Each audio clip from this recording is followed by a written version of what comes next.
welcome back. In studio now we have a very special treat. Cat Jahnke is in studio. Her album is called The Stories Are Taking Their Toll. It's available in studios now. Thank you so much for being on the show today. Thank you very much for having me today, Whitney. Now, you're actually from Lloydminster. You were born here. I was born here. Well, my dad says I might have been born on the railroad tracks on the way here, Yep. but I made it to the hospital, and I made it, and I was born here. Yes. And you actually spent the first 3 years of your life in Maidstone. Yes, I did. Yep. And you're able to come back and play there. How does that feel to be able to go back and give back to your home It's interesting. community? I haven't been back for a long time, and I was actually back about 10 years after I left originally, and I was in my mid-teens, and someone said, "Hey, you're Kathy Jahnke or Catherine Jahnke, whatever they call me." They recognized me from when I was just a toddler. So that's crazy. It's neat going back. It's neat going back there. That's crazy. Now you've been you've put out a couple albums now. I think you have 3 albums out. Is that right? I have like 3.5-ish. Okay. I've got a shorter one, and then I've got 3 full lengths. Now your music to me sounds very personal. Where does your music come from?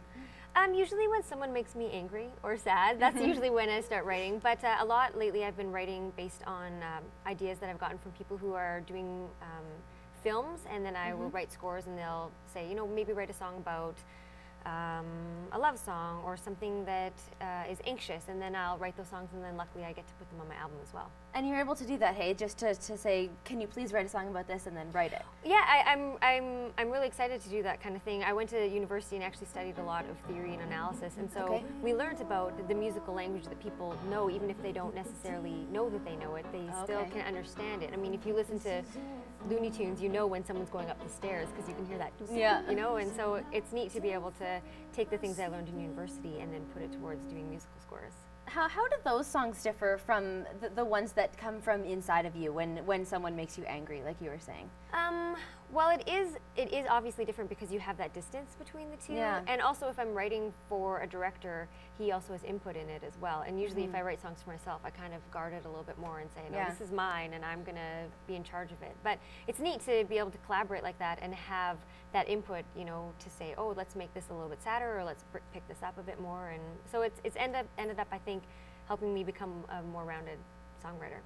This is sort of a process too. I mean, you write the songs, you record the songs, you put out the album, and then you go on tour, which is where you're at now. Exactly. Do you like going on tour? Is that I do, and I think when I'm further between tours, I'm more excited about tours. The longer it's been since I toured last, the more excited I am to hit the road. But after the tour, you're tired and you're ready to go home and relax. But you get itching to go out there again and meet people and do what you're really supposed to be doing, which is playing music every day. And it's a neat way to go through the cycle of being a songwriter, of being home and resting and writing, and then going back out on the road and performing and getting it all ready to record again. You're on a Western Canadian tour That's right now. How is the Western Canadian audience as compared to other audiences maybe you've seen in your tours and your travels? I don't know. I mean, it depends because different tours are different. I mean, my last tour here was in wintertime and it was just blizzarding everywhere. And so the attitude was a lot sort of more morose, which is fine because I write a lot of sad songs. But this tour we've been on lately, all the audiences have just been really warm and up, and I do think it depends on the time of year you tour, how people are doing. And so I don't know if I really notice a difference between different regions, but I'm having a blast on this one so far. It's great.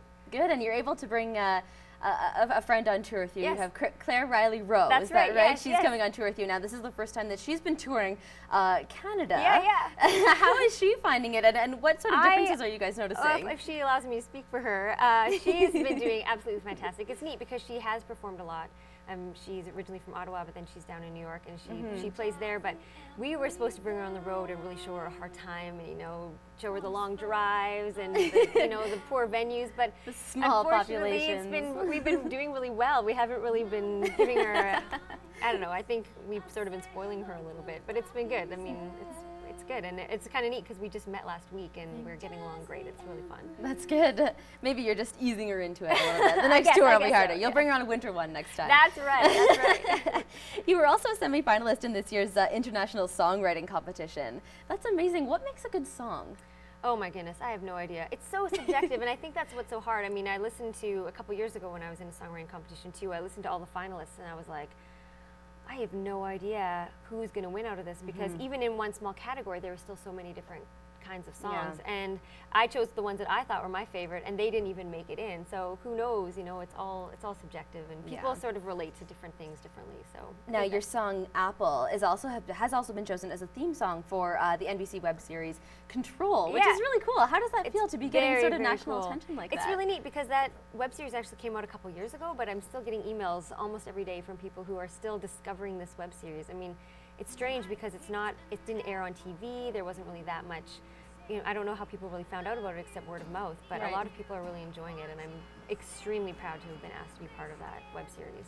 That's very cool. Let's talk a little bit about your upcoming projects. You have a music video coming out in September. Yes. You've also done a really cool photo shoot, and you've taken photos for every song on this album. The stories are taking their toll. And also, the thing that I'm most excited about, you're going to be in a graphic novel. Well, we'll see. I mean, we're hoping for it. Isn't that great, though? That's super cool. So I don't know if I'm going to be like the villain or the superhero, or if it's just going to be background. I think they're going to take the pictures that we did. We actually got to shoot at the Manitoba Museum, which was really cool. That's nice. And I think they're going to use that as a backdrop and then sort of develop a story around this set of pictures that go along with the album. So how was the photo shoot? How was that experience? Oh, it was amazing. I mean, I honestly hate getting my picture taken, and right now the camera's on my bad side, and I'm totally aware of that. But you know, I'm trying to get over that kind of thing. And the photographer I'm working with, he's really great. I've known him for a long time, and he said, I really want to take your picture, and I resisted, and finally he just took my picture and showed it to me, and I was like, hey, you know, if you can make me look like that, then that's fine. So it's nice to have a team around me that I trust, and he's great. I mean, he's going to take all these pictures and make them look even more fantastic. He's going to